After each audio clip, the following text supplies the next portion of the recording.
Hello. Hi అండి. నమస్తే. నమస్తే అండి. అందరూ బాగున్నారా? ఈరోజు పునుగుల రెసిపీ చేద్దామని మీ ముందుకు వచ్చానండి. Welcome back to my channel. దోసపిండితో పునుగుల రెసిపీ చేద్దామని దోసపిండి కొద్దిగా ఒక గిన్నెలోకి తీసుకున్నాను. దాంట్లో ఒక ఆనియన్ సన్నగా ముక్కలు కోసి వేసుకున్నాను.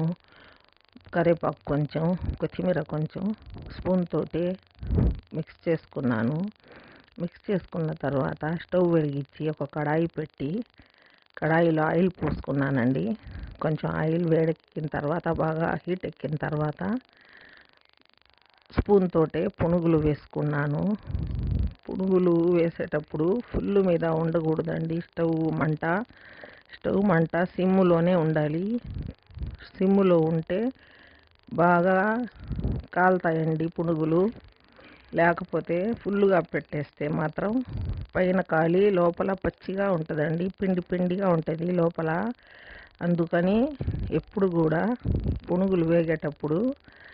పునుగులు కానీ గారెలు కానీ వేగేటప్పుడు కొంచెం సిమ్ములోనే పెట్టుకోవాలండి. హీట్ ఎక్కిన తర్వాత మనం పునుగులు వేసేటప్పుడు కొంచెం సిమ్ములో పెట్టుకొని ఫ్రై చేసుకుంటే చాలా బాగా ఎర్రగా వస్తాయండి పునుగులు. ఆ పునుగులు తీసేసి మళ్ళీ రెండోసారికి మిగిలిన పిండితోటి పునుగులు వేసుకున్నానండి. పునుగులు వేసుకున్న తర్వాత ఒక పక్కకి కలుస్తున్నానండి. తిప్పుకుంటా ఇంకొక పక్క కాలాలని ఒక పక్క బాగా కాలినాయి, మళ్ళీ రెండో పక్క కాలాలి. అందుకని తిప్పుకుంటా ఉన్నానండి. ఎర్రగా అయిన తర్వాత కొన్ని పునుగులు తీసి ప్లేట్లో పోసుకున్నాను. మళ్ళీ రెండోసారి కాలిన పునుగుల్ని కూడా మొత్తం ప్లేట్లో తీసుకున్నాను. ప్లేట్లో తీసుకున్న తర్వాత కొబ్బరి కారం చేశానండి.